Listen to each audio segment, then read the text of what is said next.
Nadal produces that winner and has a chance to break back. 30-40.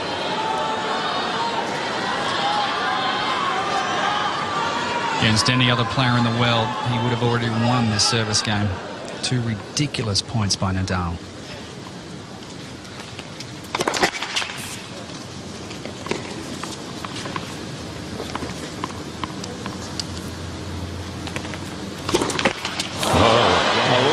Uncharacteristic. Both men broken twice in this opening set. They're back on serve 4-3.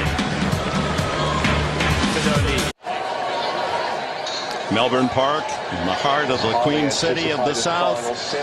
Down under in Australia, not in Garden Square. They watch by the thousands, and those fortunate to have a ticket at the 15,000-seat Rod Laver Arena already treated to some spectacular tennis. Roger Federer, Rafael Nadal, #1 against #2, and the world #1 Nadal has broken back. It's 3-4 opening set.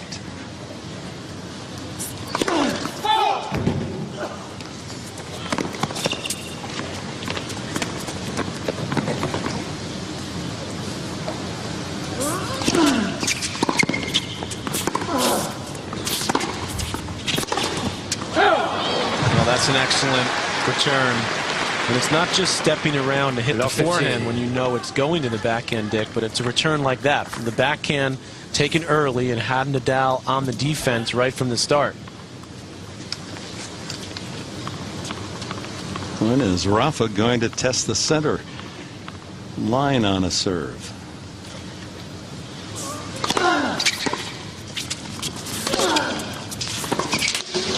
And he puts a little pressure coming forward. 15-all. Like that play, Darren? I don't mind that play by Federer as well, because at least it's giving him a look at a passing shot. He'd be pretty disappointed with not at least making Nadal play a volley there.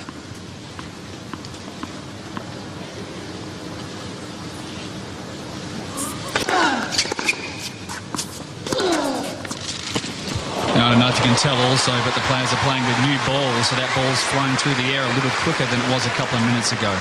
30-15. That one painted the sideline for Nadal. 30-15. It's a top tennis rivalry of this generation. Rafael Nadal, Roger Federer, finals of the Australian Open from Melbourne. Rafael Nadal serving 30-15, 3-4 opening set. No, that's a play from Federer. Nadal whipping the forehand on the previous point for a clean winner. Just his second off that wing. And Federer gets around this ball and flattens it out inside out for his 9th. A little different when he's able to get that high bounder on the forehand wing from when it's aimed at the high backhand side. 30-all.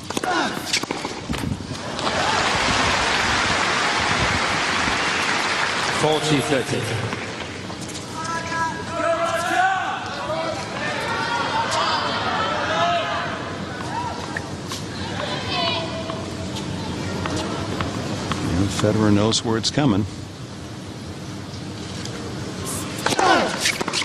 Actually, that one got to the forehand. It went in the body there, and he jammed Federer for the first time.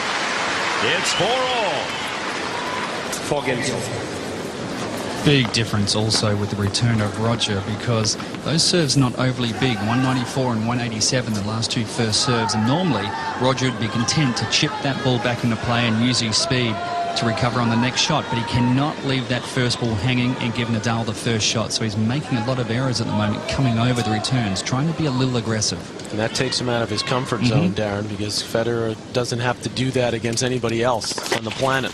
Just as a reference point, 194 translates to 120-mile-an-hour serve, so 120 and under for Nadal. For Roger Federer, his fastest serve thus far is 127 miles an hour.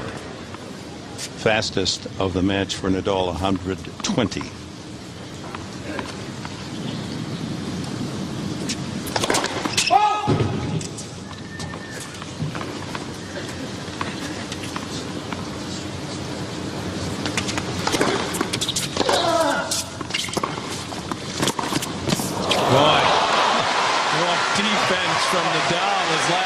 return games, Federer doing everything he can to hit the forehand. But again, on a second serve point, Nadal gets a pretty good cut on the return, and that's why Federer is down in the low 30s on second serve points.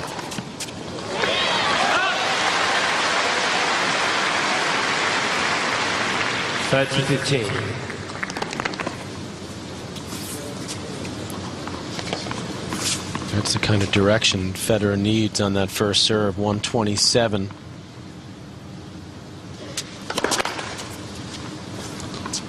The speed is actually not as crucial as the direction. If you put it in Nadal's strike zone, he'll get it back.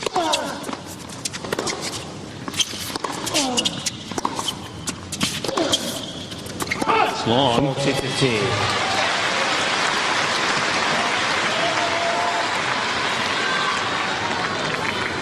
So far back behind the baseline is Nadal, and if Federer can keep him pinned back there, not only might he get some cheap points, but he may be able to tire Nadal out. Yeah, he is deep. The baseline not even in the picture. And I say may only because of Nadal's 5-hour marathon in the semis.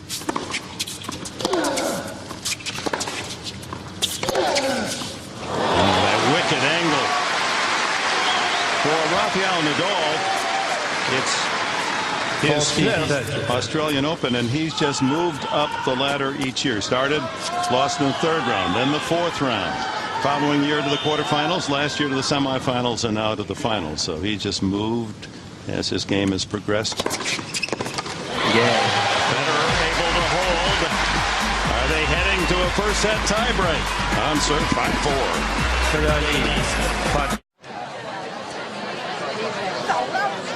Out in Garden Square, the fans enjoying the summer night's picnic and the great tennis from indoors Rod Laver Arena.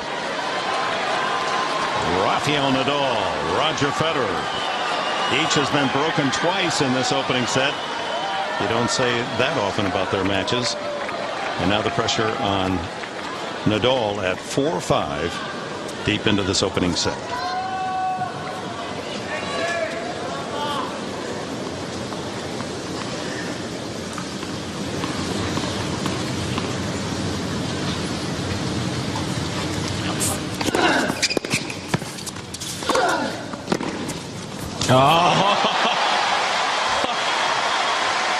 That ball, Dick, has so much action on it off the Nadal forehand. It is absolutely exploding off this court. And somehow Federer is still able to, at full stretch, control it cross court for a winner.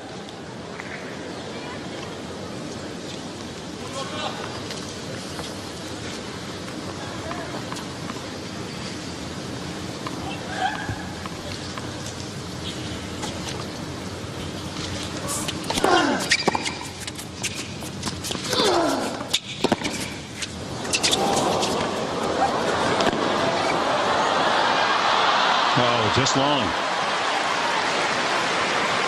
And like we saw the other night as well, Rafa still doesn't seem to be happy with the tension of his restrings. At the change of hands, he sent another racket out to be restrung, and I'm guessing he's going looser because conditions are heavy in here.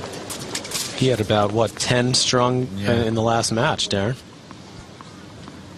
Of course, that one took over 5 hours. Well, this first set is already 46 minutes old.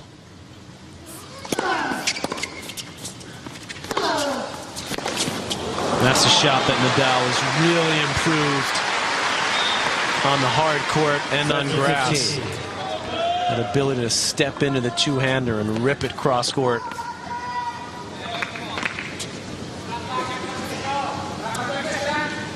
As a kid, as most of you know, he was two-fisted both forehand, backhand, and at age 12, Uncle Tony said, pick a side, and Rafa decided to be a southpaw. Oh, Roger Federer wished he'd pick the other side. A lot of other opponents to say it. That lefty slider is giving him nightmares. And he knows it's coming.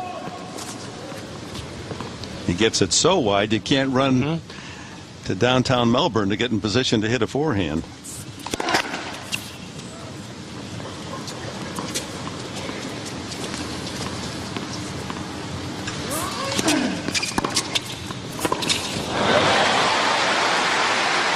if Federer could do that consistently on the backhand return, he would give Nadal all sorts of problems. But he hasn't proven that he can consistently attack when it's up high.